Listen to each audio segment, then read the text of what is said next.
couldn't agree more with Tracy when she said, if you're not having fun, you need to change something up. I believe you need to surround yourself with the right people. Travel with girls that are fun to hang out with, that are positive, not negative. Like these two girls that I did a 10-day trip into the States with. We had lots of trials and tribulations, most of the time because we were lost. So I'm going to show you why not to trust Google Maps. Ta-da. Don't trust them. But because of their attitude, this turned into a trip of a lifetime for me.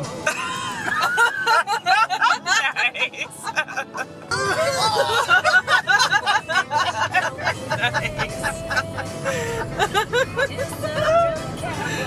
a journey this is. As the saying goes, it's not the destination you remember, but the journey. And us three girls sure had quite the journey. I don't really recall how all the barrel runs went, but I certainly remember the emotion and the fun of traveling up and down the rodeo road. It was on this trip that I got to know Carman a little bit better. I had originally met Carman about 6 months before, as she was the very first person I interviewed for this documentary. Really, he was my dad's rope horse, and I was probably, I could barely walk, and we had him. His name was Pete.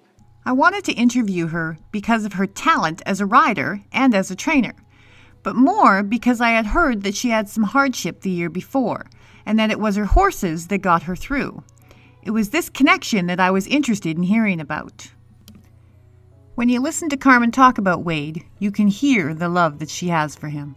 And while this story is hard to hear and sad, it is nice to know that our horses are always there for us.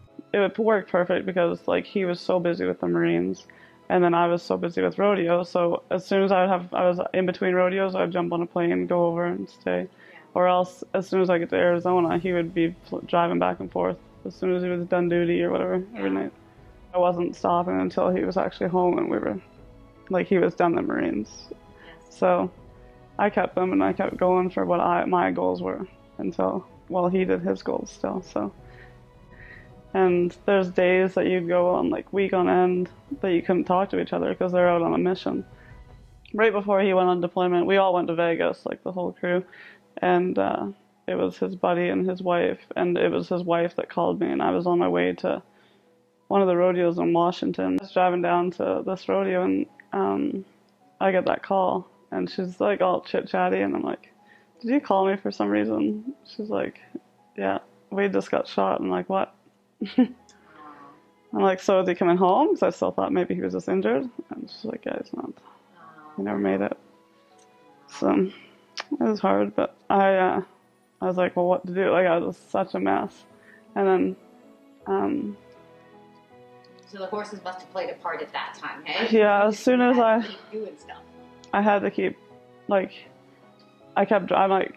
pulled over instantly, and I was like, you guys have to drive. So we get there, and then I see that the U.S. Army was supporting it, and Wade always had this competition with the Army and the Marines, so I was like, okay, well, I'll just show the support for the Marines here. And I told them what happened. Just informed that a person very dear in her life sacrificed his life in Afghanistan. So if you would join me for this young lady riding with a heavy heart on this day, to let her know that all of American rides with her. She said he'd only want one thing, for me to compete, but it's hard with a broken heart. Ladies and gentlemen, say hello to Carman Posabon, and make sure that we let her know that every American cares.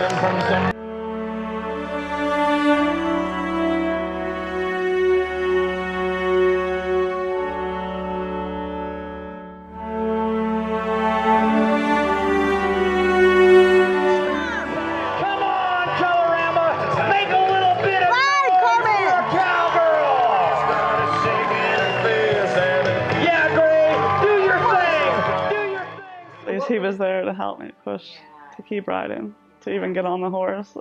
It was probably the toughest ride in my whole life. Yeah.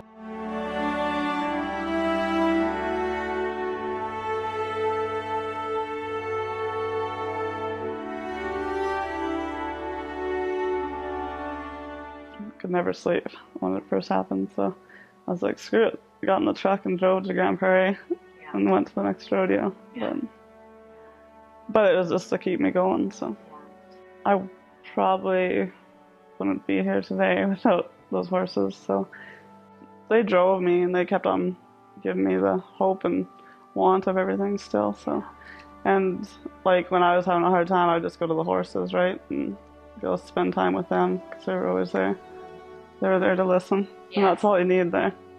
Last year was a good year, and that was the first year that I had an honest chance after Wade. Like, it was just so mentally hard to keep in the game, so that's the only thing. Like, I had to keep going just to keep myself riding and in shape and mentally get it back.